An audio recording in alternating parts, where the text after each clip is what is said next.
تو ہم دیکھتے ہیں کہ بہت سے واقعات ہیں جو سیرت میں پیش آئے، نبی علیہ الصلاۃ والتسلیم کے سامنے پیش آئے، تو نبی علیہ السلام نے لوگوں کے بارے میں کمنٹس دیے، یہ نقد تھی، کسی کے مناقب بیان کیے، یہ تعریف تھی، اور کسی کے مصالب بیان کیے، یہ نقد تھی۔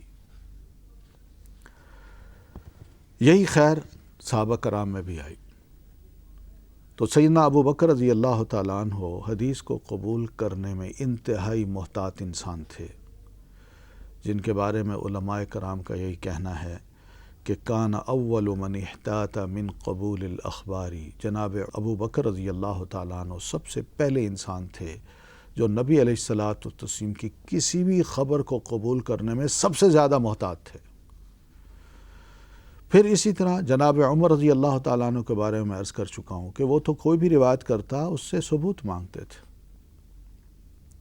اور ثبوت مانگنے کے لیے وہی بنیاد تھے، مؤسس تھے، وہ فاؤنڈر تھے۔ علماء نے ان کے بارے میں یہ لکھا ہے کہ هو الذی سن للمحدثین، وہی ہیں جنہوں نے آگے کے محدثین کے لیے ایک طریقہ بتا دیا کہ التثبت فی النقل، کہ جب بھی نبی علیہ السلام کی کوئی روایت آئے تو اس کے بارے میں ثبوت مانگنا ہے۔ وَرُبَمَا كَانَ يَتَوَقَّفُ فِي خَبَرِ الْوَاحِدِ إِذَا ارْتَابَ، اور جب کوئی ایک بندہ خبر دیتا تو کبھی کبھی ان کو شک ہوتا تو وہ رک جاتے تھے، اور جب تک شاہد نہ ہوتا تو وہ چھوڑتے نہیں تھے۔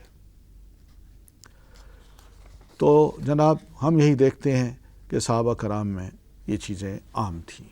جناب براء ابن عازب رضی اللہ تعالیٰ عنہ یہ فرماتے ہیں کہ صحابہ ایک دوسرے کی احادیث جب سنتے تو کانوا یشدون علی ما یسمعون منہ، تو جس سے سنتے انتہائی توجہ کے ساتھ سنتے تھے۔ عقبہ بن نافع صحابی رسول ہیں، وہ اپنی اولاد کو نصیحت کرتے ہیں کہ لا تقبل الحدیث الا عن ثقۃ، حدیث کو سوائے ایک اتھینٹک آدمی کے کسی اور سے نہ سننا۔ یہ سب چیزیں ہم صحابہ کرام میں بے شمار نصوص اور ثبوت کے طور پر پاتے ہیں کہ صحابہ اس چیز کو اپنے اندر امپلیمنٹ کر چکے تھے۔ اور جیسے میں عرض کر چکا ہوں کہ جو ہی نیا دور آتا ہے تابعین کا دور، تو اس میں نقد حدیث اور بڑھ جاتی ہے۔ کیوں؟ وجہ یہی تھی کہ فتنے بڑھ گئے تھے، جھوٹے لوگ مارکیٹ میں بہت آ گئے تھے، وہ بھی اپنی ناموری چاہتے تھے۔ تو اس لیے انہوں نے سب سے پہلے تو ایک اصول یہ بنایا، یہ امام ابن سیرین رحمۃ اللہ علیہ کا اصول ہے۔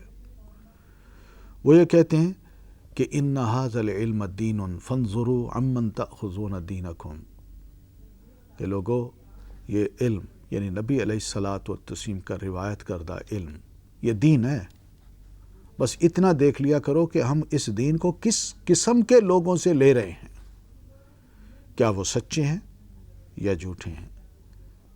پتہ چل جائے گا، اگر جھوٹا ہے تو وہ بات گھڑے گا، بات کا بتنگڑ بنائے گا، اپنی طرف سے بہت سی باتیں دین میں شامل کر کے پھیلائے گا، اور اگر سچا انسان ہے تو وہ وہی بات کرے گا جو صرف اللہ کے رسول صلی اللہ علیہ وسلم کی ہوگی۔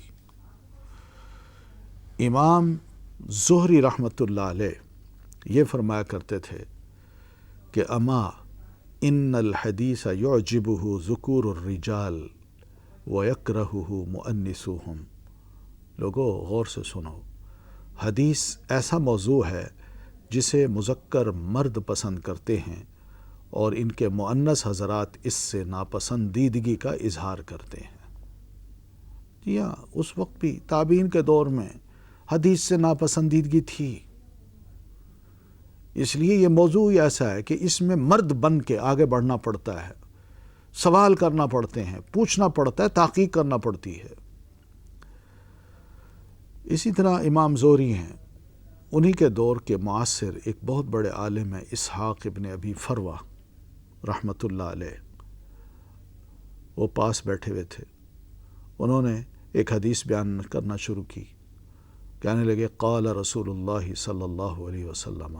جناب امام زہری رحمۃ اللہ علیہ کو جلال آ گیا، فرمانے لگے قاتلک اللہ یبن ابی فروہ، ابن ابی فروہ، اللہ تم سے پوچھے ما اجرأک علی اللہ، تمہیں اللہ تعالیٰ کے غضب کے خلاف اتنی جرت کیسے ہوئی؟ الا تسند حدیثک، تم یہ تو کہہ رہے ہو قال رسول اللہ صلی اللہ علیہ وسلم، مگر اس کی سند کہاں ہے؟ کس سے تم نے سنی ہے یہ حدیث؟ تحدثنا باحادیث، تم ہمیں ایسی احادیث سناتے ہو لیس لہا ختم ولا ازمۃ، جس کی نہ کوئی نکیل ہے اور نہ ہی کوئی باغ ہے۔ یہ تھی شدت۔ تابعین اور علماء ہیں، کسی عالم کو بھی یہ اجازت نہیں دی جا رہی کہ تم بغیر صحابی کا نام لیے قال رسول اللہ صلی اللہ علیہ وسلم کہو۔ اس لیے ناظرین، ہم یہ دیکھتے ہیں کہ اس زمانے میں بھی جو نقد تھی وہ بڑی حد تک آگے بڑھ چکی تھی۔ محتاط تھے مسلمان علماء، کہا کرتے تھے ان للحدیث آفتن و نکدن، حدیث میں آفت بھی ہے اور اسرت و تنگی بھی، و حجنتن اور عیب بھی، فآفتہ نسیانہ، اس کی آفت حدیث کا بھول جانا ہے، و نکدہ الکذب، اور اس کی تنگی اس میں جھوٹ بولنا ہے، و حجنتہ نشرہ، اور اس کا عیب یہ ہے کہ نشرہ عند غیر اہلہ، کہ نا اہل کو یہ علم بخش دیا جائے۔ امام ابو الزناد جو مدینہ کے بہت بڑے فقیہ تھے، وہ یہ فرماتے ہیں ادرکت بالمدینۃ مئۃ کلہم مأمون، مدینہ میں نے 100 ایسے بندوں کو پایا کہ ایک ایک بندہ امین تھا، امین، یعنی ان کو لاکھوں کیا اربوں بھی دے دیتے تو اس میں ذرہ برابر خیانت نہ کرتے۔ ما یؤخذ عنہم الحدیث، مگر حدیث ان سے نہیں لی جا سکتی تھی۔ یقال لیس من اہلہ، اتنا کہا جاتا تھا ان کے بارے میں کہ یہ حدیث ان کا میدان نہیں ہے، حدیث ان کا میدان نہیں ہے۔ بس ناظرین، بہت کچھ ہمیں میٹیریل ملتا ہے کہ کس طرح مسلمان علماء نے احادیث کو قبول کیا اور نقد کے دروازے ایسے کھولے کہ الحمدللہ ریسرچ میتھڈالوجی کو انہوں نے آہستہ آہستہ ایسا انٹروڈیوس کرایا کہ فرد ہو، اس کی شخصیت ہو، اس کے کام ہو، اس کا حافظہ ہو، اس کا عمل ہو، اس کی تحریر ہو، یہ سب کو جانا جاتا تھا۔ اور لوگ اس تحقیق کے لیے، تابعین کرام اس تحقیق کے لیے اس بندے تک پہنچتے تھے جس نے وہ حدیث بیان کی ہوتی۔ ان کے معاصر ہوتے تھے، تابعین ہوتے تھے، لیکن پہنچتے تھے۔ بہت سے ایسے واقعات ہیں جو علماء نے اپنی کتابوں میں لکھے ہیں کہ جب تحقیق کے لیے اس کے علاقے میں پہنچتے تو اہل محلہ سے پوچھتے تھے، مسجد میں جا کے اس کی نماز پڑھنے کو دیکھتے تھے، کیا نماز پڑھنے آتا بھی ہے یا نہیں، اور نماز پڑھتا ہے تو کیسے پڑھتا ہے۔ پھر اس کے بعد اس کے گھر والوں سے پوچھتے،